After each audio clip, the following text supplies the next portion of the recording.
comme on s'était dit, du verset 32 jusqu'à verset 40. Na waza kunyumba mulisoma tisa vile tulisumburiaka kuanza mstari ya 32 kufika mstari ya 40. Bon, nous lisons.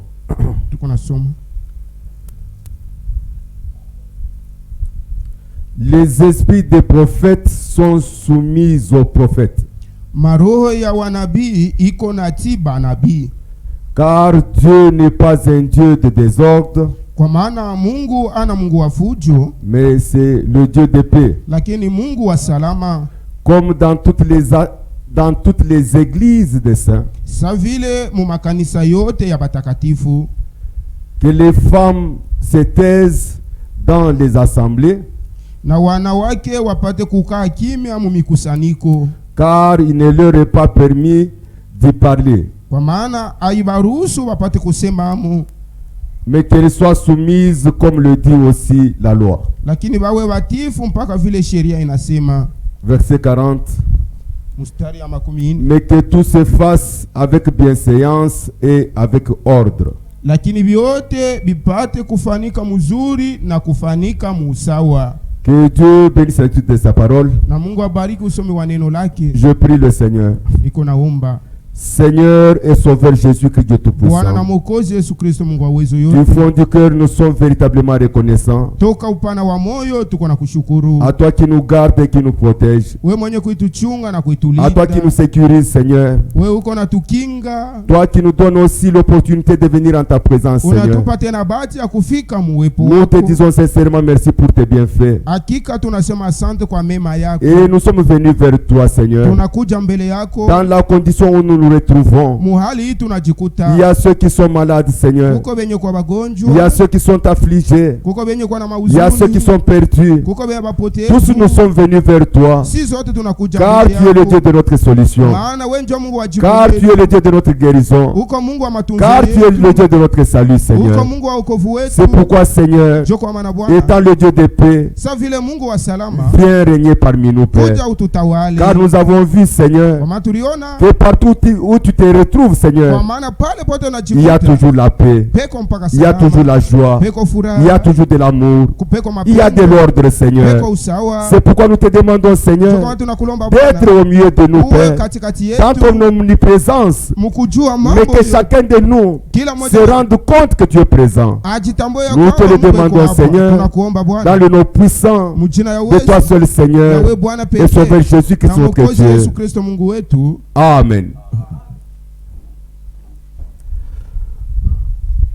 Je salue aussi les frères et les sœurs et toutes les assemblées qui nous suivent par la voie de l'internet. Na asalimia pia bandugu na badada na mikusanyiko yote iko natufuata kwa njia ya internet. Que le Seigneur les bénisse beaucoup. Mungu ababariki. Que Dieu nous bénisse beaucoup. Mungu atubariki. Je n'ai plus de temps pour revenir sur la prédication du dimanche. Shina na wakati njoo kurudia kwa mahubiri ya mjuma. Mais c'est ce que je voulais vous dire, Kile napenda kuniambia que ça c'est l'ordre de l'église. na kusema hii ni usawa wa kanisa. Dimanche, je vous ai montré Siku ya inga nilimiambia qu'il y a des assemblées huko mikusanyiko qui ne sont pas des églises, yenye haina makanisa. qui sont des associations pieuses, Hiyo ni mikusanyiko tu ya kitawa qui sont des foires. yenye kuwa manganda.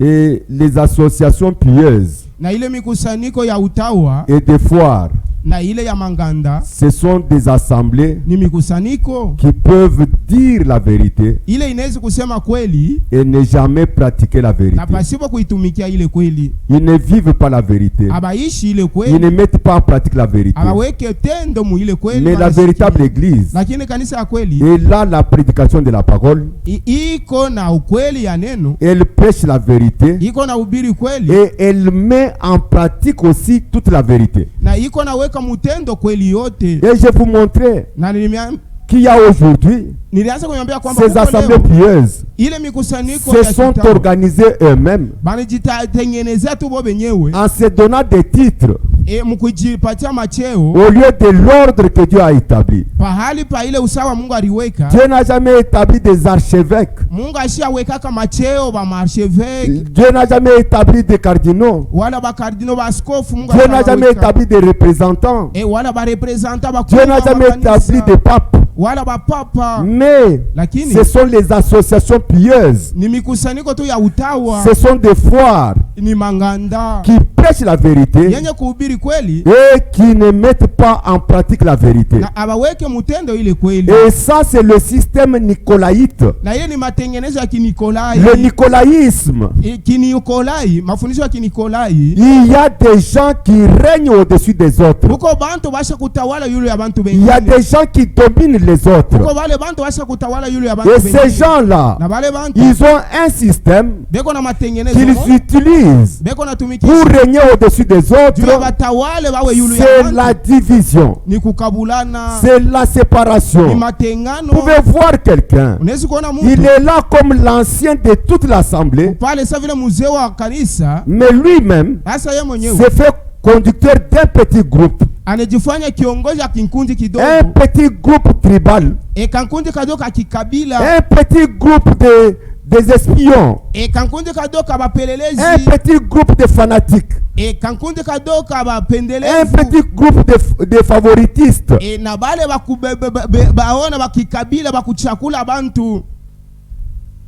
Mais Dieu, il place un homme pour être le conducteur de son peuple. Et le peuple de Dieu est constitué de peuples, des hommes et des femmes, de différentes tribus, de différentes nations, de différents niveaux, de différents âges. Et Dieu dit, n'appelez personne père, n'appelez personne directeur, mais appelez-vous tous frères. Amen.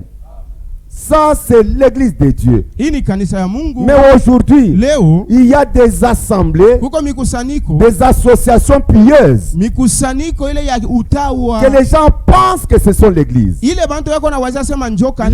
de Dieu ne commence pas avec le jeu de football. Non, ne commence pas avec le jeu de basketball. L'église de Dieu ne commence pas avec la distribution de la nourriture. Ne commence pas avec la distribution des vêtements. Non, la distribution de nourriture, la distribution des vêtements, c'est bien pour Caritas. C'est bien pour Vision Mondiale. Vision Mondiale peut commencer avec la distribution de nourriture. Caritas peut commencer avec la distribution des habits. Mais l'église du Dieu vivant commence avec la prédication de la parole. L'église la vraie, elle commence avec la prédication de la parole. Nous voyons aujourd'hui des gens qui sont animés de mauvaises volontés. Ils veulent diviser l'église de Dieu. Mais leur politique, ils utilisent le tribalisme pour séparer. Ils commencent à aller prêcher dans les maisons de ceux de sa tribu. Ils commencent avec le système de Caritas. Ils commencent à distribuer de nourriture. Ils distribuent des vêtements pour avoir des membres. Mais pour le Seigneur Jésus-Christ, il a dit, là où sera le corps, là s'assembleront les aigles. Les enfants de Dieu se rencontrent autour du corps de Christ, car le corps de Christ, c'est sa parole. C'est pourquoi mes frères et mes sœurs, tous ensemble, nous devons nous sentir. Les jours où tu as reçu le diplôme, mais tu l'es nié. Lui aussi te niera et tu n'auras pas même l'emploi. Il va te nier. Le libre arbitre. Bien aimé, je vous prie de ne jamais accepter de faire des hypocrites. Ne faites pas des hypocrites. Nous avons des frères. Quand tu les regardes ici à 3 heures, un véritable croyant, il suffirait qu'il voyage. Il arrive à Fungurume, Mutu mwingine. Mabariota Fungurume anaijua. Il sait tous les bars de Fungurume. Frère, nous, si nous ne prenons pas l'alcool, c'est parce que notre corps, c'est un corps pur. C'est un corps saint.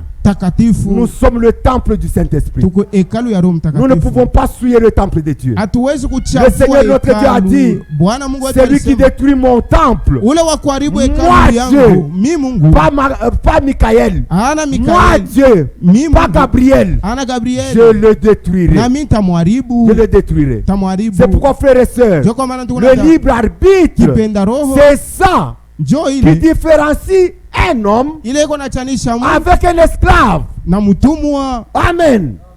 Un homme, un chrétien est différent d'un esclave. Un esclave, ou pour faire de quelqu'un un esclave, on lui arrache le libre arbitre. On bloque son libre arbitre. Il n'a pas la capacité de choisir ce qu'il veut. Il peut manger ce qu'il ne veut pas. Il peut aller là où il ne veut pas. Il peut dormir là où il ne veut pas. Il peut travailler ce qu'il ne veut pas. Pourquoi on lui a arraché le libre arbitre? Mon frère, ma soeur, toi à qui l'église a arraché le libre arbitre, sache que tu n'es pas libre. Même si tu n'as pas de chaîne au bras, même si tu n'as pas de chaîne au pied, sache que tu es un esclave. Et tu es un esclave d'un homme. Mais un véritable chrétien est esclave de son Dieu. Car quand Dieu fait de quelqu'un son esclave, il lui laisse le libre arbitre. Frères et sœurs, toi tu es qui? Tu es un esclave certainement. T'es qui? Si tu es l'esclave d'un homme, tu es perdu. Tu es perdu. Mais un chrétien ne doit pas être esclave. Un chrétien doit être libre. La Bible dit, Jésus-Christ est venu pour nous donner la liberté. C'est pour la liberté qu'il est venu. Que Dieu bénisse beaucoup. Pouvez-vous m'accorder un peu quelques minutes?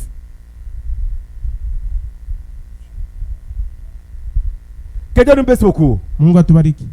Le libre arbitre. Le libre arbitre. C'est ça qui te rend différent de l'esclave. C'est ça qui te rend différent d'un animal. Un animal n'a jamais été libre. Un esclave n'a jamais été libre. Et Dieu a fait des hommes libres. Mais les hommes ont fait des esclaves. C'est pourquoi quand l'évangile vient, c'est pour te libérer de l'esclavage des hommes. Que Dieu nous bénisse beaucoup. Maintenant, il y a aussi la souveraineté. Il y a la souveraineté. Frère Christian, regarde un peu dans mon sac là. Là où il y a l'ordinateur. Regarde, il y a le livre de... Il y a le livre là. Le livre, ok.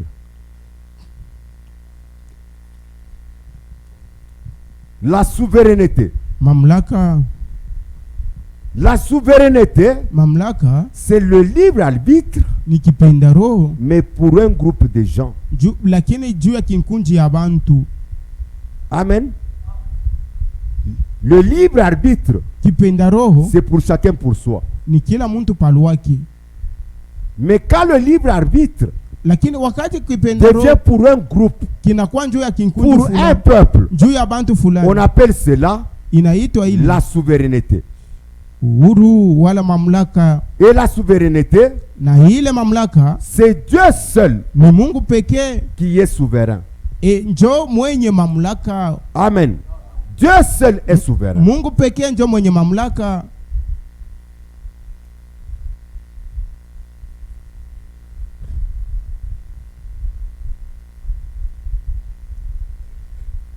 Prenons 1 Timothée chapitre 6.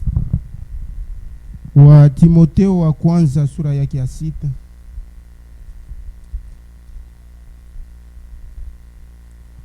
Premier Timothée chapitre 6. Wa Timotheo wa kwanza sura yake ya 6.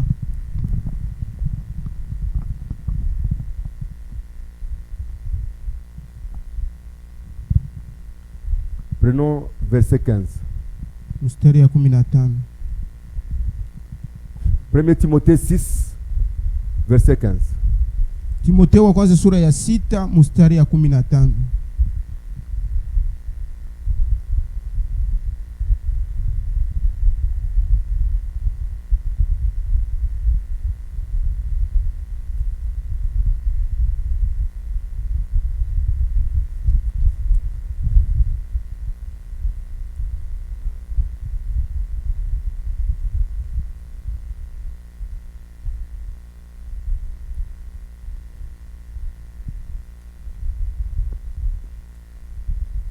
La souveraineté. Mamlaka.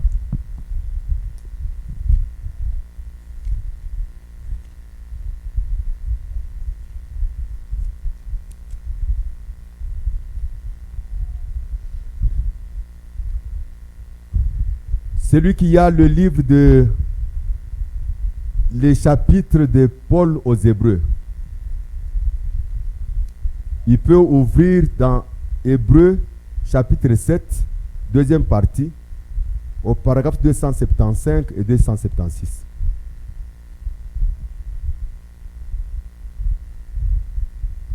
La souveraineté. Mamlaka. 1 Timothée chapitre 6. Timotheo wa kwanza sura ya 6 verset 15. Mstari ya 15.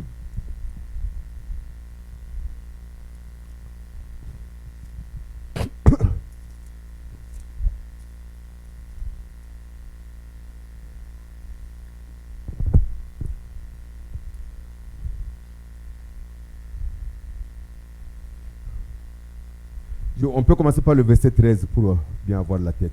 Je te recommande devant Dieu na kuagiza mbele ya Mungu qui donne la vie à toutes choses ule konaleta uzima kwa kila kintu, et devant Jésus-Christ na mbele ya Yesu Kristo qui fit une belle confession devant Ponce Pilate, ule alifanyaka alisemaka misemo mzuri mbele ya Ponce Pilate, de garder le commandement juu ya kuchunga maamri et de vivre sans tâche, na juu ya kuishi pasipotaka sans reproche, wala laumu, jusqu'à l'apparition de notre Seigneur Jésus-Christ. kufika na kukonekana kwa Bwana wetu Yesu Kristo. Jésus-Christ qui manifestera en son temps ule Yesu Kristo ataonesha mwakati le yake bienheureux et seul souverain, mwenye heri na mwenye mamlaka pekee. Amen. Jésus-Christ qui manifestera en son temps Yesu Kristo ule ataonesha mwakati yake, le bienheureux et seul souverain, mwenye heri na mumoja tu mwenye le roi de rois mfalme wa bafalme et le seigneur de seigneurs, na bwana wa bwana, qui seul yeye pekee possède l'immortalité, mwenye kuwa na kutokufa, qui seul yeye pekee habite une lumière inaccessible mwenye kuikala munuru ile ya nguvu, hakuna mtu anaweza que kukaribia, ni l'homme n'a vu ile ambayo hakuna hata mtu mmoja et ni ashakumwona l'homme ne peut voir, na hakuna mtu anaweza kuiona, à qui appartiennent l'honneur, ule mwenye kuwa na la heshima, puissance uwezo éternellement. milele na milele. Amen. Amina. Que Dieu nous bénisse beaucoup. Bwana tubariki sana. La souveraineté Mamlaka appartient à Dieu seul. iko tu ya Mungu pekee.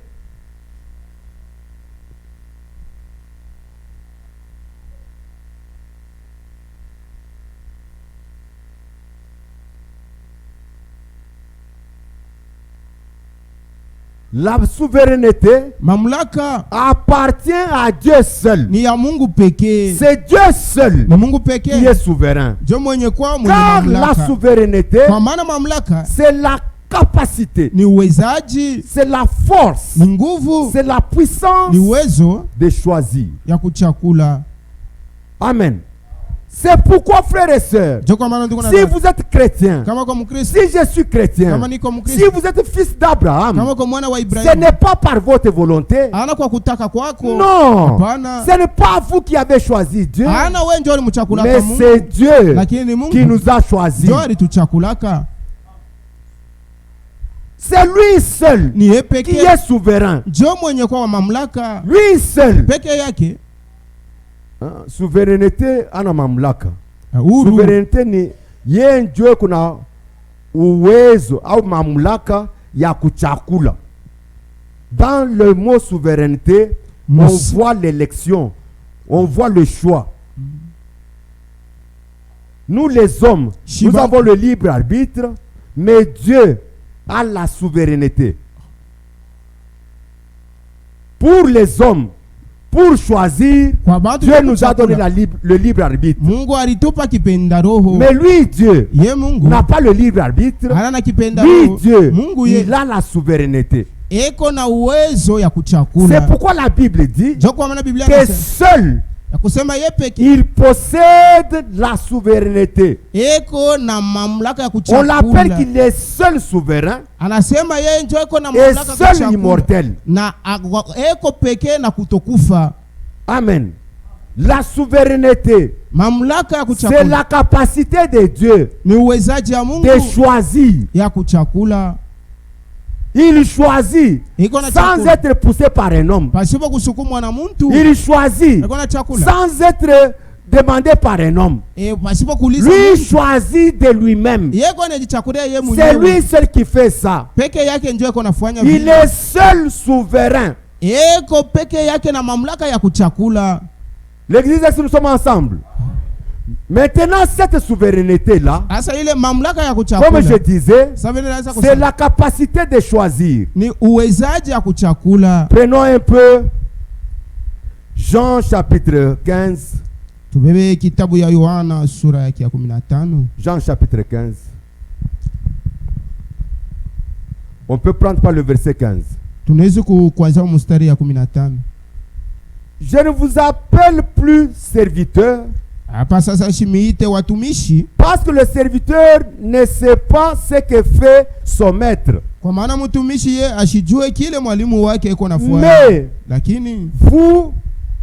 Mais je vous ai appelé ami, parce que je vous ai fait connaître ce que j'ai appris de mon père. Maintenant écoutez. Ce n'est pas vous qui m'avez choisi, mais moi, je vous ai choisi et je vous ai établi afin que vous alliez et que vous portiez du fruit et que votre fruit demeure, afin que ce que vous demanderez au Père à mon nom, il vous le donne. Amen. La souveraineté de Dieu se trouve dans le choix, dans l'élection. C'est pourquoi Dieu a utilisé sa souveraineté sur base de sa préscience. Car notre Dieu, comme dimanche je vous parlais, je vous ai dit que Dieu il est omniprésent. Mais pour choisir, il se base sur sa préscience. Sa préscience, il connaît la fin avant le commencement. Avant de t'appeler, il te connaît. Il connaît ce que tu seras à la fin là-bas. Et il t'appelle. Viens. Amen. Maintenant quand il t'appelle, tu viens comme si tu es dans un canal. canal. Tu es dans un canal. Amen. Regardez-moi. Je pense que c'est éboré ici, c'est détaché quand même. La souveraineté de Dieu, c'est la capacité de choisir. Et quand il choisit, il vous place comme dans un canal.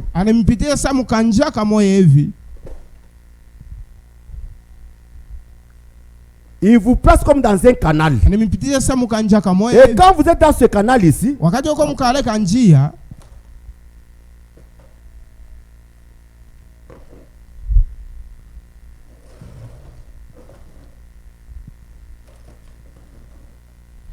quand vous êtes dans ce canal-là, tu peux tomber. Mais tu tombes dans le canal-là. Tu tombes malade. Tu es malade dans ce canal-là. Tu meurs. Tu meurs dans ce canal-là. L'objectif de Dieu, quand il a appelé là, il t'avait déjà vu. Tu étais déjà sauvé. Tu étais déjà au pied de Jésus-Christ. Alors, tout ce que tu fais, c'est toujours dans ce canal-là. Amen. C'est pourquoi la Bible dit, le juste tombe 7 fois. Mais cette fois, il se relève. Pourquoi? Il ne fait que tomber dans le canal et il se lève. Il tombe dans le canal et il se lève. Il tombe dans le canal et il se lève. Alléluia. Il peut tomber 7 fois. Et ce canal ici est appelé la prédestination. Amen. La prédestination. Dans la souveraineté, la souveraineté a pour base la préscience de Dieu. Et Dieu, dans sa préscience, il connaît celui qui va le croire et celui qui ne le croira pas. Et quand il t'appelle, il te place dans la prédestination. Prédestination.